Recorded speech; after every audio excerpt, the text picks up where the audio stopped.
القصة هي قصة الملفيات السياسية.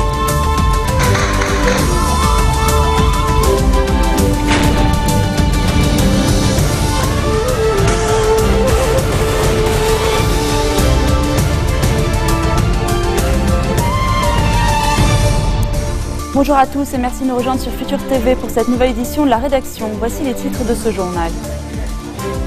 Depuis New York, Tamam Salam appelle les Libanais à coopérer et à désamorcer la bombe de la contestation populaire. Crise des déchets, Ain Drafil accepte le plan Chayeb. Le dossier des ordures pourrait être à l'ordre du jour du prochain Conseil des ministres, croit savoir le quotidien An-Nahar. La France a mené ses premières frappes en Syrie. Les avions de chasse français ont visé des sanctuaires de Daesh, indique Paris. Plusieurs municipalités apportent leur soutien au plan de gestion des déchets, dont celle de Ain Drafil, où se trouve la décharge de Naamé. Son président a déclaré accepter de rouvrir le dépotoir pour 7 jours. Cette annonce intervient quelques heures après que Tamam Salam a appelé les Libanais à coopérer.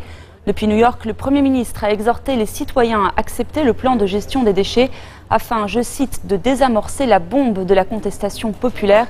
Ce dossier des déchets pourrait être en tête de l'ordre du jour du prochain Conseil des ministres, croit quant à lui savoir le quotidien An-Nahar. Aucune date n'a cependant été arrêtée. Hier, face aux Nations Unies réunies à New York, le Premier ministre a également exprimé sa forte préoccupation concernant la présence d'1,2 million de réfugiés au Liban. Tamam Salam a souhaité un plus grand soutien de la part des grandes puissances et des pays amis du Liban. Des propos bien accueillis par les États-Unis qui ont annoncé 77 millions de dollars d'aide aux réfugiés syriens installés au Liban. Le commissaire à l'élargissement de l'UE, Johannes Hahn, a prévenu de son côté que la prochaine grande vague de migrants en Europe pourrait venir du Liban, le Liban que le responsable décrit comme un État fragile où la situation est, je cite, dramatique. Et pour le chef de la diplomatie, Gebran Bassil, l'Orient fait aujourd'hui face à 2 menaces que sont le terrorisme et la migration. Le chef du CPL a par ailleurs estimé que son parti œuvre en faveur de la protection des chrétiens d'Orient. Il s'est exprimé lors d'une rencontre avec des membres de la diaspora libanaise. Les Libanais résidant à l'étranger qui sont poursuivis le ministre des Affaires étrangères indispensable à l'équilibre du pays.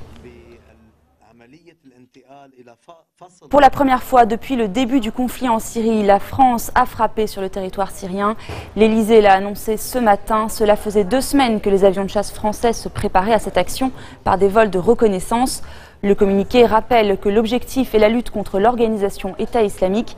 Il ajoute que l'opération est menée en coordination avec les partenaires de la région, sans donner plus de détails sur les modalités de cette coordination, notamment avec le président syrien Bachar el-Assad. Et l'armée syrienne est tenue responsable de la mort d'une dizaine de civils, dont 4 enfants à Homs. Des frappes ont visé le quartier de Waer, le seul encore tenu par la rébellion. Pendant ce temps-là, à New York, où se tient l'Assemblée générale de l'ONU, l'avenir du président Bachar el-Assad fait l'objet d'intenses négociations entre les alliés du régime d'une part, dont la Russie et l'Iran, et ceux qui appellent au départ du chef d'État, comme les États-Unis ou l'Arabie saoudite. L'idée que le président syrien reste temporairement au pouvoir aurait été acceptée par la Grande-Bretagne, le temps qu'un gouvernement d'union nationale soit formé en Syrie. C'est ce que rapporte le Sunday Telegraph. Selon le journal, le Premier ministre David Cameron ne demande plus son départ immédiat. Le règlement de la crise syrienne a également été abordé par le roi Salman d'Arabie saoudite et Vladimir Poutine. Le président russe a par ailleurs jugé ce dimanche illégal le soutien de Washington à certains rebelles. Poutine doit promouvoir demain son plan pour la Syrie, plan qui consiste en une coalition élargie à l'armée syrienne pour combattre le groupe État islamique. Laurent Fabius, lui, estime que le maintien d'Assad au pouvoir exposerait la communauté internationale à l'échec. On écoute le ministre français des Affaires étrangères. Si on devait considérer et dire aux Syriens que l'avenir de leur pays passe obligatoirement par M. Bachar el-Assad, c'est s'exposer à un échec. Et donc il faut redoubler d'efforts pour accélérer une transition dans le cadre de ce qu'on appelle le communiqué de Genève, avec la formation d'un gouvernement qui devra comprendre à la fois des éléments du régime, car il faut une stabilité des piliers de l'État, et des éléments de l'opposition qui refusent le terrorisme. Il faut rappeler, je l'ai dit, que ce sont non seulement les atrocités de Daesh mais aussi et d'abord la barbarie d'Al-Bachar, que veulent fuir l'immense majorité des réfugiés syriens. Et beaucoup d'entre eux prennent aujourd'hui le chemin de l'Europe. Et Laurent Fabius a également exprimé ses craintes que le groupe État islamique se saisisse de la cause palestinienne. La France va donc appuyer une initiative destinée à relancer le processus de paix au Proche-Orient. Et les tensions sont d'ailleurs toujours très fortes à Jérusalem. Des heurts ont opposé ce dimanche Palestiniens et forces de l'ordre israéliennes sur l'esplanade des mosquées. Selon l'État hébreu, des jeunes Palestiniens ont lancé des pierres sur la police.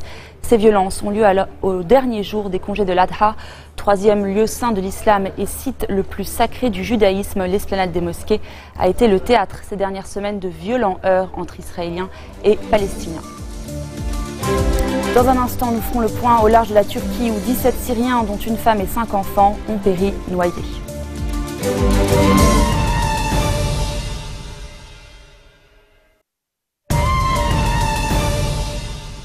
Nouveau drame en mer sur fond de crise des migrants. 17 Syriens, dont une femme et 5 enfants, se sont noyés au large de la Turquie.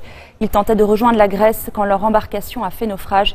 Celle-ci avait quitté la station balnéaire turque de Bodrum pour gagner l'île grecque de Léros. 4 jours après le drame de la Mecque, les critiques fusent contre l'Arabie Saoudite. Le guide suprême iranien exige des excuses. Ali Khamenei souhaite que les dirigeants saoudiens s'adressent à la communauté islamique et aux familles endeuillées. L'ayatollah appelle Riyad à accepter sa responsabilité dans l'incident qui a fait 769 morts. Au moins 140 Iraniens ont péri dans la gigantesque bousculade survenue à Mina, l'un des lieux du pèlerinage du Hajj. Dernière étape de la tournée du pape aux États-Unis. À Philadelphie, le souverain a clos la 8e rencontre mondiale des familles. C'est ensuite devant le mur de l'indépendance que François a une nouvelle fois plaidé la cause de l'immigration. Un des thèmes forts de ce voyage. Les détails avec Sandrine Gomez. Une procession de lumière à Philadelphie. Aux États-Unis, de jour comme de nuit, presque infatigable, le pape poursuit sa tournée. Ce samedi soir, c'est le concert géant du Festival mondial des familles qui l'attend. Le souverain pontife a même droit à une performance d'Aretha Franklin. Des festivités qui prennent bientôt des airs de veillée de prière, où François introduit le thème du mariage et de la famille, non sans ironie. Dans la famille, il y a des difficultés. Dans la famille, on se chamaille et je ne vous parle pas de la belle-mère. Un pape qui fait son one-man show en Amérique, même pour évoquer des sujets graves, car selon lui, la famille est menacée de l'extérieur et de l'intérieur. Que Dieu vous aide pour aller de l'avant. Prenez soin de vos familles, défendez vos familles, car c'est dans vos familles que se joue notre avenir. Au 5e jour de son périple américain, le pape argentin a aussi plaidé un peu plus tôt la cause de l'immigration. Un discours symbolique devant 40 000 personnes, là où fut proclamée l'indépendance des États-Unis. Je vous demande de ne pas oublier que, comme ceux qui sont venus ici avant vous, vous apportez beaucoup à cette nation en venant ici. S'il vous plaît, n'ayez pas honte de vos traditions. Des mots en direction de la communauté hispanique, 40% des 68 millions de catholiques américains. Mais en pleine crise des vocations, sa messe en la cathédrale Saint-Pierre et Paul de Pennsylvanie est l'occasion d'appeler les laïcs, mais aussi les femmes, à jouer un rôle plus important au sein de l'Église. Je vous propose enfin de revenir sur la Beyrouth Art Fair qui s'est tenue il y a une semaine au Biel, un rendez-vous incontournable du marché de l'art au Liban, mais aussi dans la région. Cette année encore, le public était au rendez-vous. Cette année, 22 000 visiteurs auront arpenté les allées de la foire d'art contemporain de Beyrouth. Pas moins de 1500 œuvres d'art exposées et une cinquantaine de galeries venues de Chine, d'Iran ou encore du Maroc. Nous avons voulu spécialiser la foire sur les pays du MENASA. Pourquoi? Parce que tous les pays du MENASA sont en pleine émergence, aussi bien économique qu'artistique que dans tous les domaines. Nous sommes une foire de découverte.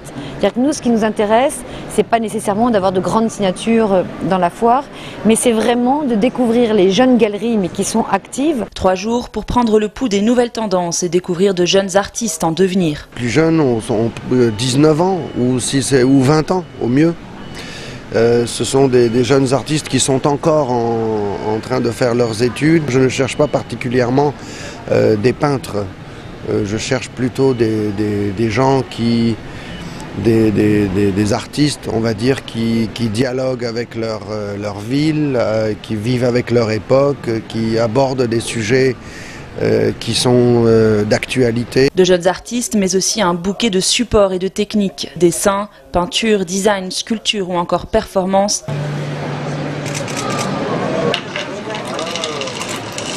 Cette année, c'est le stand des arts numériques qui bouscule les frontières de l'expression artistique. Une foire d'art contemporain, témoin des transformations d'une époque, mais aussi d'une actualité parfois brûlante. For the circumstances right now, I cannot have this opportunity in my country. Dans les circonstances actuelles, je n'aurais pas exposé dans mon pays. Donc je profite de cela, mais bientôt, je l'espère, tous les artistes syriens pourront retourner dans notre pays pour exposer notre travail. So this is, though it is a temporary choice, but it's good as well for the meantime. Les artistes sont témoins de leur temps. Ils sont témoins de leur temps et témoins de leur société. Et heureusement parce qu'ils vivent avec nous. Il y a effectivement des sujets que l'on retrouve. Donc les sujets, tout ce qui va traiter de l'identité par exemple, parfois des problèmes de société sont aussi extrêmement présents. Ça c'est des points communs que l'on va retrouver. Il y a aussi des sujets attachés à l'actualité. Si vous regardez le travail de Mehdi Medachi, c'est un travail qui traite de l'immigration. Après les foires de Dubaï et d'Abu Dhabi, Beyrouth Art Fair est le 3e grand rendez-vous des professionnels de l'art dans la région. L'occasion pour les galeries de faire connaître leurs artistes au grand public, mais aussi aux potentiels acheteurs. Les gens étaient curieux, étaient très intéressés. Que ce soit des amateurs d'art ou des galeristes aussi ont été étonnés et impressionnés par le travail des artistes marocains. Et nous attendons des acheteurs aujourd'hui normalement qui doivent revenir. Fin de cette édition, voici le rappel des titres qui ont marqué l'actualité de cette journée. Depuis New York, Tamam Salam appelle les Libanais à coopérer et à désamorcer la bombe de la contestation populaire. Crise des déchets, Ain Drafil accepte le pan chez Hayeb. Ce dossier des ordures pourrait être à l'ordre du jour du prochain Conseil des ministres, croit savoir le quotidien An-Nahar. La France a mené ses premières frappes en Syrie. Les avions de chasse français ont visé des sanctuaires de Daesh, indique Paris. Merci de votre attention. Retrouvez-nous tous les jours à 16h40, heure de Beyrouth. Vous pouvez également nous suivre en ligne sur notre site web ou en téléchargeant notre application mobile. Excellente soirée à toutes et à tous. القصة هي قصة الملحيات السياسية.